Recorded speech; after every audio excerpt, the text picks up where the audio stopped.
Okay, yeah. So we started working together. It was almost just a little over a year ago. I think July 1st last year we started our first 3-month cut, and I think where I was then is I was pretty big and strong, but I was too heavy. I mean, and I had known that for a while. I was hovering around like 250, and I'm only 5'9", so it's a lot of weight to be hauling around. I didn't have a lot of like subcutaneous kind of jiggly fat, but I had a pretty good power belly going. Hmm. And I just, when I hit, when I was approaching 50, I always told myself like I was pushing my strength. Had competed for a little while, in local powerlifting meets and things like that. And so, but I always told myself, you're really too heavy, to be heading into your 50s. There's no reason for you to be this heavy. And as that birthday approached, that was in December. Um, I had tried a few times on my own, had some temporary success, but really never got my arms around nutrition the way I did when I started working with you. And then, we were both in the same kind of lifting club. So saw you in there, knew that you lifted, knew you're not quite as old as me, but you do have some gray hair. So I said, well, this guy's, he seems to have a relatively kind of demanding and normal life, and he's lifting and doing this stuff. And so I said, well, I think he'd be a good person to work with. And some other folks in the group had worked with you. So I really mentally, I was in a position where I don't like when I know I have to do something and I can't get it done. It bothers me. Hmm. So this is something that I knew for a while. Like you need to get your arms around this and get it under control. Because frankly, my blood work at that time, I was kind of, if there's the 4 or 5 indicators for metabolic syndrome, I had been told a couple times like I wouldn't quite diagnose you with metabolic syndrome, and that's only because you have so much muscle going on. But if that starts to tank, like you're going to be in that space real quick. So, I have kids that are relatively young, one in high school and one going into middle school. So I thought I got some more life to do here, and I'd like to do it in a way that doesn't have me, in a really unhealthy place. So that's where I was before we started. Yeah, and there's a lot of like personal values in there, which are important. We talk about people's, why and why they do things, and that's super deep for you. So it kind of makes it, I'll say, easy to make that decision in a way. First of all, thanks for telling me that my gray hair actually served me well. It Um, did. Yeah. it's kind of funny because once it started graying, I'm like, I actually look older. Because I used to be up till the age of like 30, 35, like look like a 20-year-old. So, I keep the 6 o'clock shadow. But yeah, you said you had had some temporary success in the past. I do want to talk about that, but your blood work was maybe getting a little worse. However, you had a lot of muscle. I use guys like you and you in particular as a good case study for folks as to why muscle centric health is important. And we shouldn't just focus on weight loss because the effort you put in all those years to build muscle is really helping you as a buffer, as a massive buffer. I mean, huge buffer against the health issues where you could carry a lot of excess weight according to BMI standards and still be in that normal range. So, but Right. not where you want to be ultimately. So that makes sense. What? Okay, you were doing carnivore before we met, right? Or it's one of Yeah, the I things you've did. done. Yeah. I did a stint on carnivore. That was probably the last thing I really tried before we got together.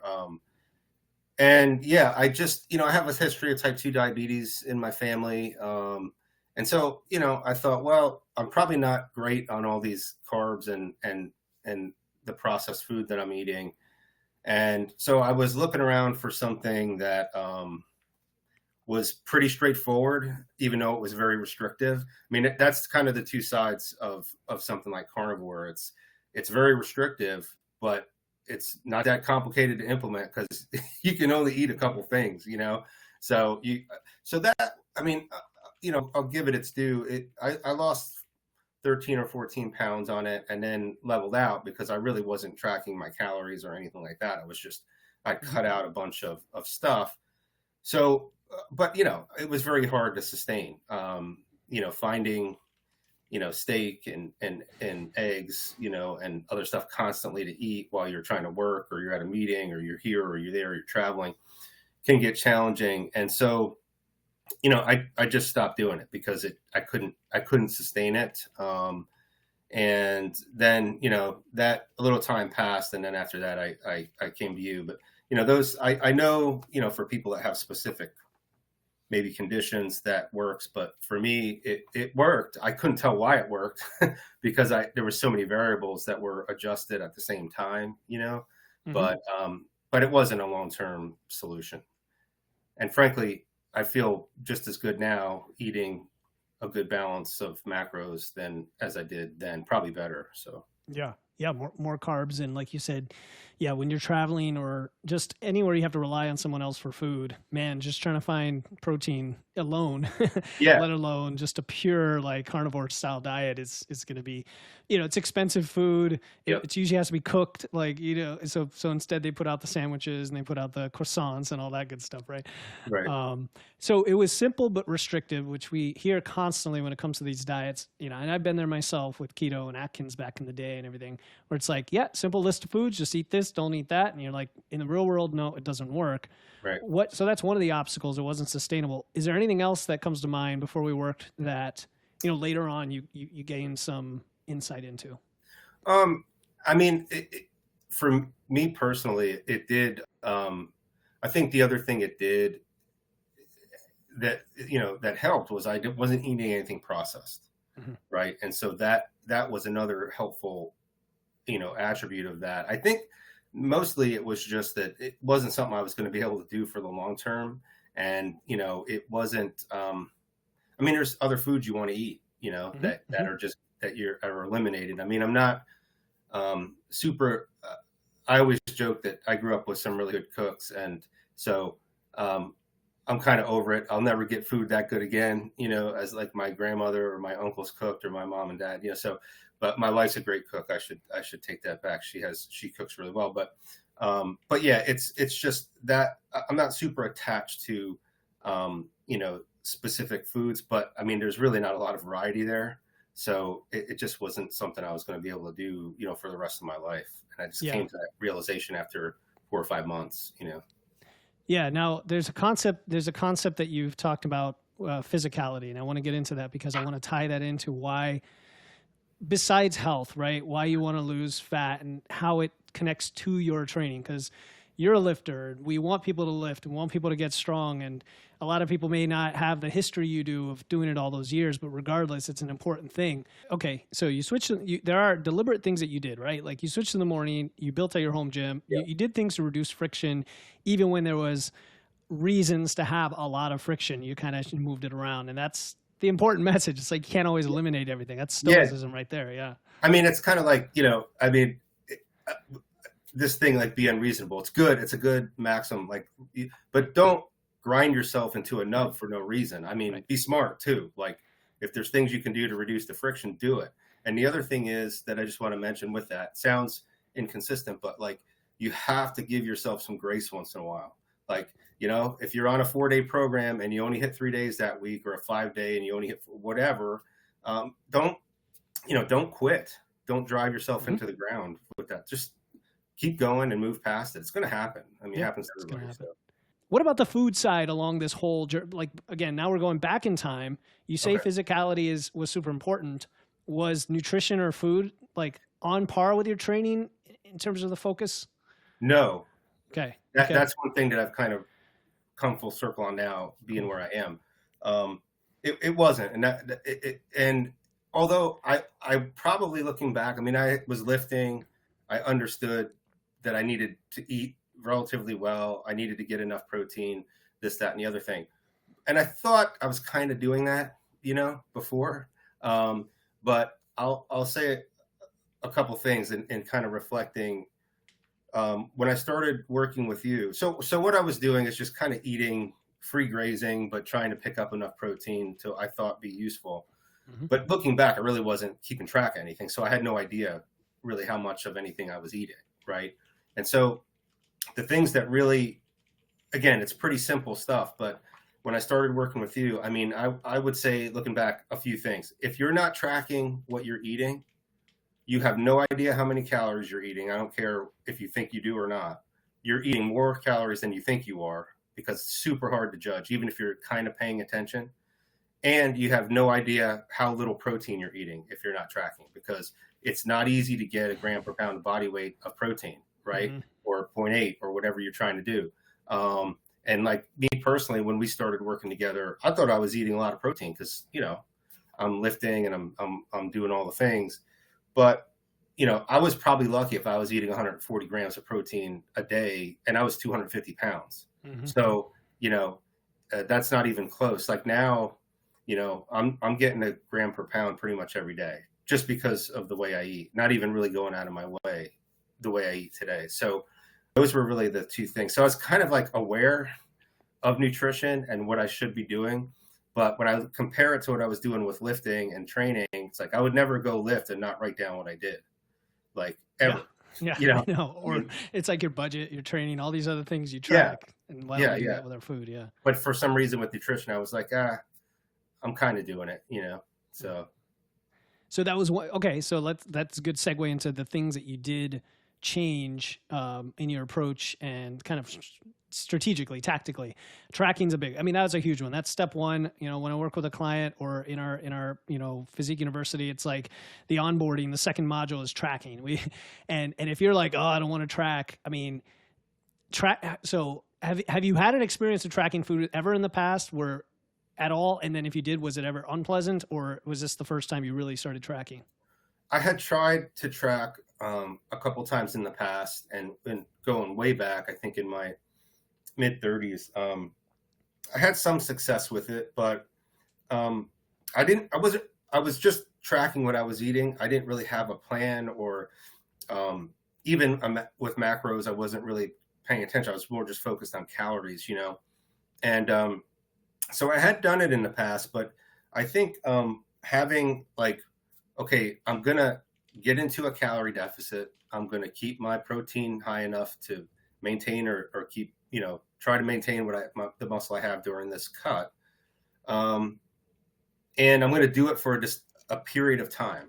You know, it's not like I'm just in a deficit forever. It was like, we're going to run this deficit for the way we set it up, I think. Mm-hmm. And this was more like, you know, just how I think. It's like, I'm going to run this deficit for a specific period of time, and there's a rate that I should be losing at, but I'm just going to focus on like the leading indicators, like doing the things, and where I end up is where I end up at the end of the 3 months. And it's going to be dictated by how, you know, closely I can stick to the plan.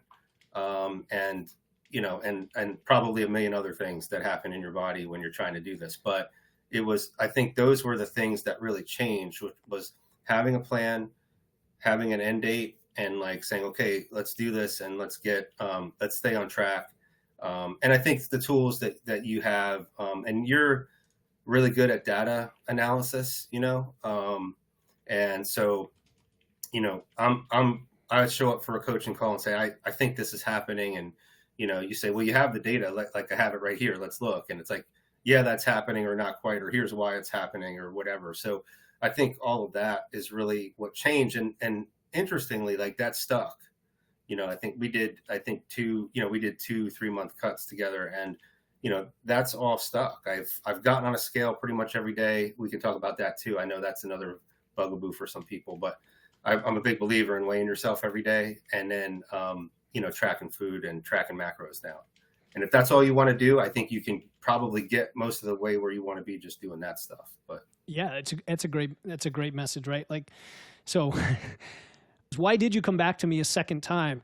You know, it happens. It happens more than people would think, where it's like, you know, I want you to fire me when we're done, but then there's always things you can learn and help that you can get to make the process easier. So I'm just curious about that. I think for me, it was we had a lot of success the first run, and there might have, I mean, this is not the only reason. I think the service was really good, all of that stuff. I mean, it worked. We clicked. You know, it was fun working with you. You know, there was nothing forced. It was like, how do you want this to go? How much help do you need? Where do you need to help? You know, so it was very much customized to me, which was great. But also there was a little tinge of fear or anxiety that, like, I don't want to just have done that and then try this on my own and flop. So I wanted to make sure like I had it. And it's really interesting because virtually the same thing happened in the second cut as happened in Mm-hmm. the first cut. Mm-hmm. We got a little over 15 pounds of scale weight off, or weight trend off, however we tracked it. And, overall, over both cuts, I mean, my waist shrunk 5 inches. So I always kid you, and you kind of owe me a new wardrobe, but Yeah. that's a good complaint to have. But no, that's why I really wanted to do a second run with you, and just make sure I had everything down and could replicate those results. Yes, it's interesting because I find that the most successful people that do this are the ones who are also willing. They're curious, first of all. Like, you asked a lot of great questions as we worked together and took advantage of whatever we could, and even got, challenged me on a number of occasions to really do my research and know my stuff. But the most successful people will have that curiosity and will seek help and will look for every tool available to like accelerate that process as much as possible, so that, yeah, eventually you can just do it on your own with complete confidence. Whereas the people that aren't as successful, it's like, I could do it on my own. They kind of refuse to reach out for help. And I'm not saying you have to pay for a coach. I get it. Not everyone can afford that, but like, just rely on other people for, like, I found that time and again with every aspect of life. Even if you are training by yourself in your dank basement gym, you learned from a lot of greats that came before you, and I'm sure you learned from a lot of people who were your peers. So, Oh yeah. yeah, tell us about, like, as we work together, you were asking great questions and trying to learn. I feel like you were trying to get your own education in nutrition above and beyond just tell me what steps to take, right? Right. Yeah. Yes. Yeah. So, I mean, for me, it's just the way I'm wired. Like, I need to understand, at least at a more than an inch deep level, why I'm doing what I'm doing, because for me, that it helps with a lot of the stuff we talked about earlier, which is like, there's going to be resistance. There's going to be internal resistance from yourself. There's going to be things that push in on you from the outside. Your results may vary a little bit. So if you don't understand what's happening, that tends to spike your anxiety, and for me, your fear, and you get wrapped around the axle, and it's kind of one of those things where I thought, this is another reason for the second run. It's like, let's get another inch deep on this and see, and make sure you understand what's going on. And, I mean, I have more interest than I have bandwidth, so I think this stuff is really interesting, but I needed to basically nail down I always talk about this, and my kids are probably sick of hearing it. It's like, what are the big rocks that I need to get into the container? And if I have time and, like I say, bandwidth or interest, I'll worry about the little rocks in the sand getting in there. But I need to know what are the big ones that I need to move the needle. And I wanted to make sure I had my arms around that stuff. And, that's kind of my motivation for doing that. I mean, it's education's been huge in my life, changed the course of my life, really, to be honest. But it's one of those things that's kind of addictive, because the more you learn, the more you find out you don't know. And so, it's kind of a cycle, Yes. You can get addicted to it. And, some people don't like that, because it's a little bit, sometimes it's painful to learn stuff, because you figure out what you don't know or what you had wrong. So you have to be able to like deal with that. But anyway, that's why I kind of came back, and that's why I tried to dig a little bit deeper on certain things, to make sure I understood. So tell us some of the most important indicators, other than tracking food that you've already mentioned, that you found in the process. With nutrition, I mean, well, first I learned this like super young, so I was lucky, and I learned it through sports. I learned it. One of the sports teams I was involved in was super successful. I was kind of mediocre, but the program was exceptional. And the thing that stuck with me about that program was they never talked about winning. All we did was win, but they never talked about winning. They talked about performance. And I remember, walking off the mat, winning, getting chewed out, walking off the mat after having my butt kicked, but fighting, and having people, hugging me and, telling me what a great job I did. So it was like, oh, this is how you get good. You just focus on the process and what you're supposed to be doing and how you're performing.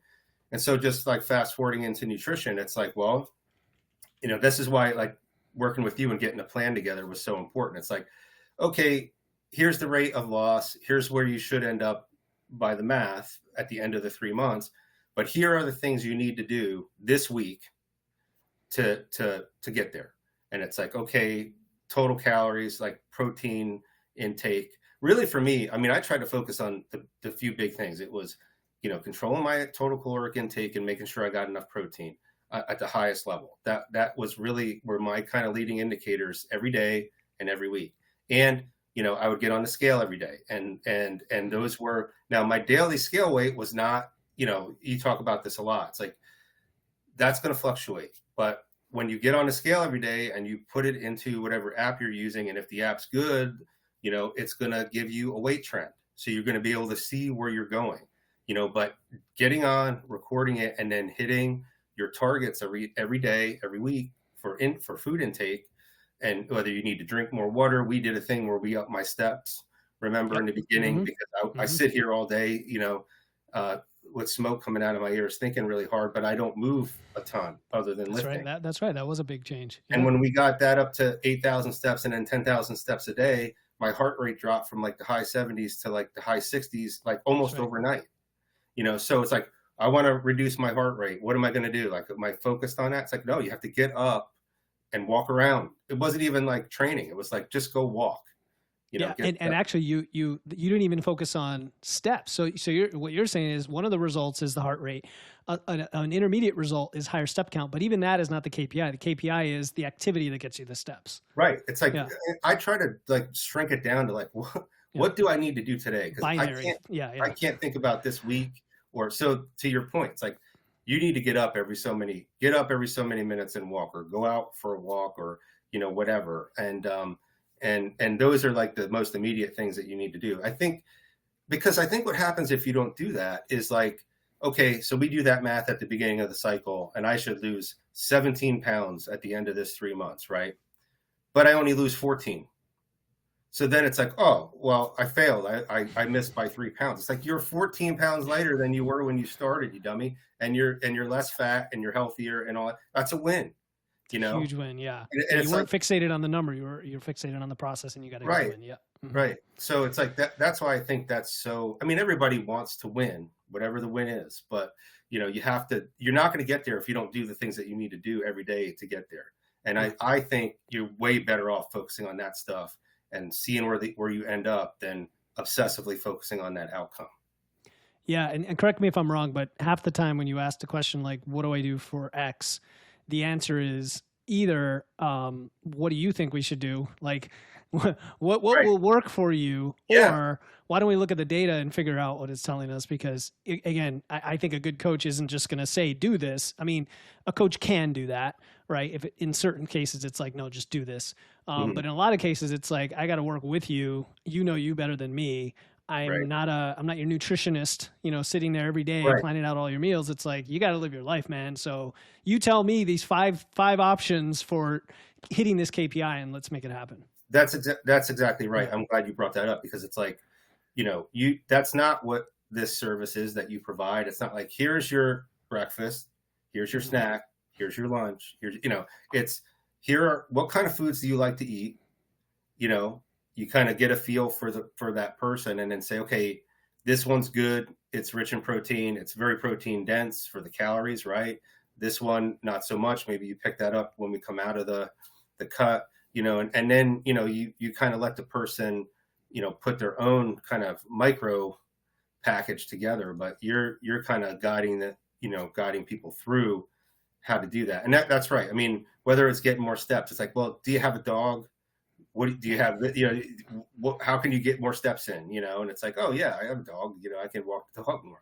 Or do you have a treadmill? It's like, yeah, if you absolutely have to, at the end of the day, if you want to get another 1,500 steps in or 2,000, you could walk on the treadmill. It's like, oh yeah, I have a TV next to the treadmill. I could listen to a podcast or do something while I'm walking on the treadmill. So it's like, I think that's right. It's a difference between a coach and like a nutritionist or something like that. Yeah, and even the approach you take isn't always set in stone, because life changes, your situations change. Sometimes my answer is just try it out. Try it out for 2 weeks, and if you don't like it, we'll try something else. Like, what about, okay, so one of those things despite all that, I will look at your data, right? And there were times where I'd look at things and see insights or opportunities, and I'm like, hey Jerry, you know, this can, you could do better here, right? Like we can move up, you could eat more carbs, whatever it is, and kind of identify that, but then it's still up to us together to figure out how to do that. Yep. Let's just talk about carbs, because you went from carnivore, which is all animal products, no carbs. I mean, it's like even lower than keto in a way, right? It's like Yeah. practically no carbs at all because you're just not eating anything with carbs. What was that shift like for the carbs? Were you like, yeah, heck yeah, no problem? Or was it, there's some No, difficulty there? no, I don't think I was like that. I think, you were always, my carbs were always a little bit low. Yeah. Um, at least in the beginning, I think I got better at it. And I think it was just not, was the carnivore experience was kind of a manifestation of this, but I think I had really internalized this like war on carbs, as like, I think Mark Bell used to call it that, it's kind of funny, but it's like, I think I had kind of internalized that and, said, well, I can't eat any carbs because, like I said, there's a history of type 2 diabetes and this and that and the other thing. And it was like, you don't want to overeat carbs and processed foods, and really sugar, I think is the big thing. But it's like, okay, you can have some rice, or you can have, fruit. Like I like fruit, and, depending on what you're eating, there could be a fair amount of carbs in those. So it's like, okay, you can eat that stuff. Like, you're just going to eat it and try to make it conform to what the goals that we've set out with your macros. So that was a big one. I think the carbs, and we did find a kind of an interesting little anomaly because my wife does kind of keto, and Yes. and so I think we were trying to figure out like my calories I was hitting my calories, but the way that the standard 4 calories per gram, I guess, of carbs and fat, I had found this like keto bread, and it's full of fiber and it's not that many calories. So it's like, how are you like doing this? Why are your carbs not higher? What are you actually eating? And we figured out, oh, it's this stuff, and there's like a ton of fiber in it. So like it's 20 like grams a slice or something. yeah. So I was like, it tastes kind of like bread.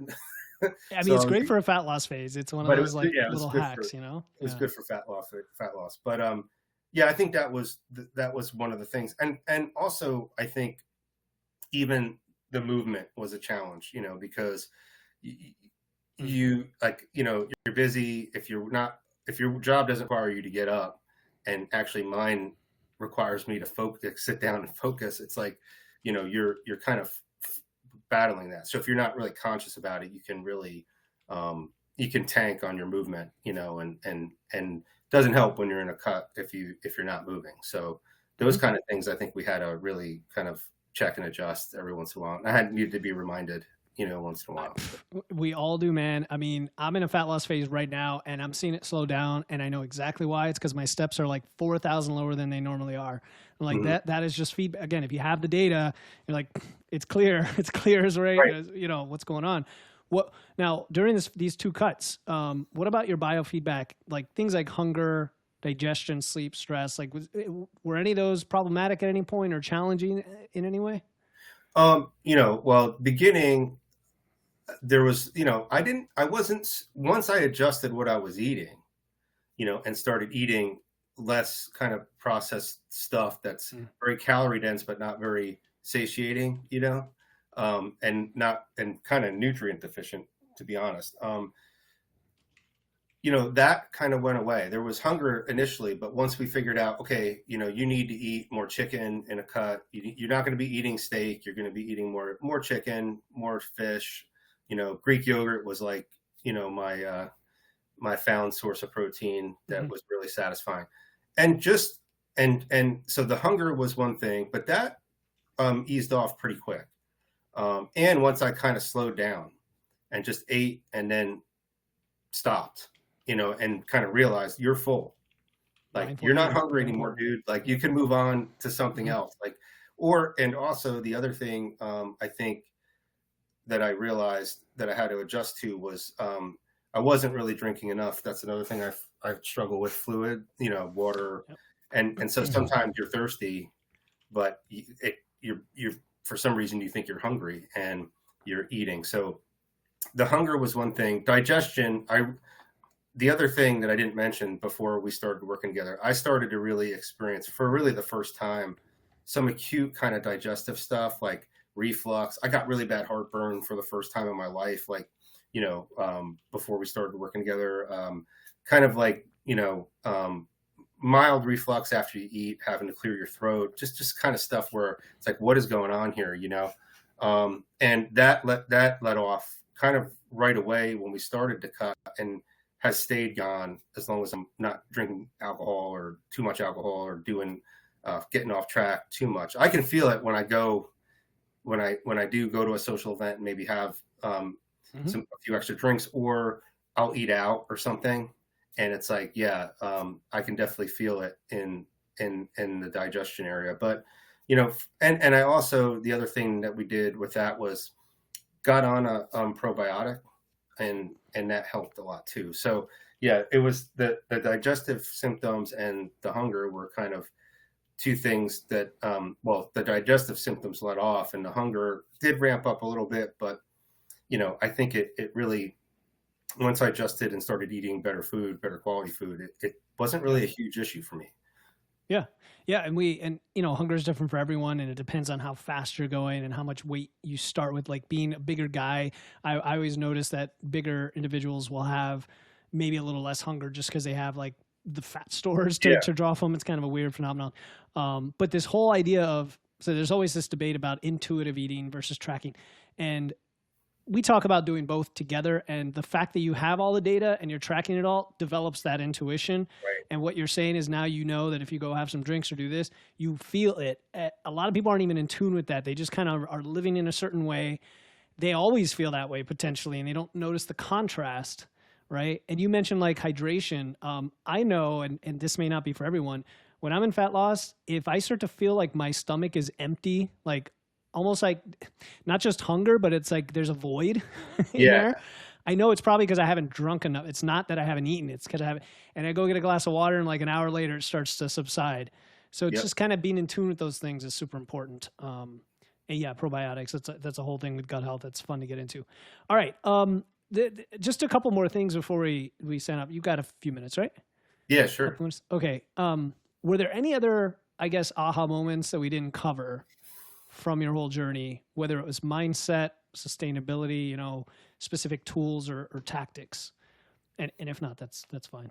No, I mean, I think what you just mentioned was one. It was I had always heard this debate between intuitive eating and more tracking. I think they kind of are complementary. Like for me, intuitive eating didn't mean anything when I didn't know how to eat. It was like, well, I'm just gonna eat whatever doesn't eat me first and try not to eat too much of it, But it's like, but now I can do that because, and again, it's getting on the scale every day. That's another big one, and learning to eat the right way. It's like now I know what right is for me and what is going to keep me at a body weight that I think is better or healthier for me.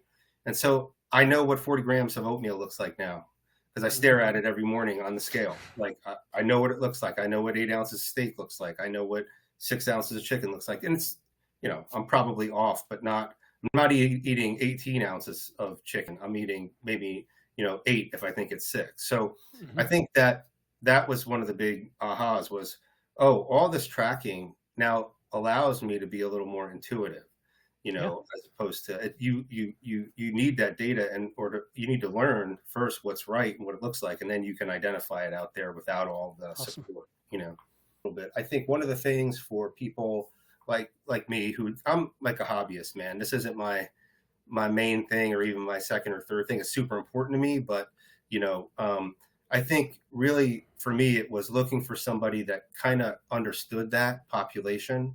And you I think have a really unique skill set for working with general population. I think you could probably work with whoever you wanted to, but people who are really juggling a lot of stuff, who do this because they like it and they want to take it to the next level without having it consume their entire life, or presuming that, hey, I can, I'm gonna be able to devote massive amounts of time to this. So your unique skill, I think, Philip, and I've mentioned this to you before, is you can operate at any level of depth that a client would want. And that's really, I think, a unique skill, because there's some people that are really deep, but they can't pull back, you know, and like some weeks it's like, man, I just need to know what to do. I'm really busy. Like everybody's stressing me out. I got 10 million things. Other weeks it lets off and it's like, well, why this? Why that? Why the other thing? And you're not like frustrated by that or anything. So I think that's really, I think, what I wanted to make sure I covered is that if you're looking for help like that, I don't know of anybody better to get it from. So Appreciate that, man.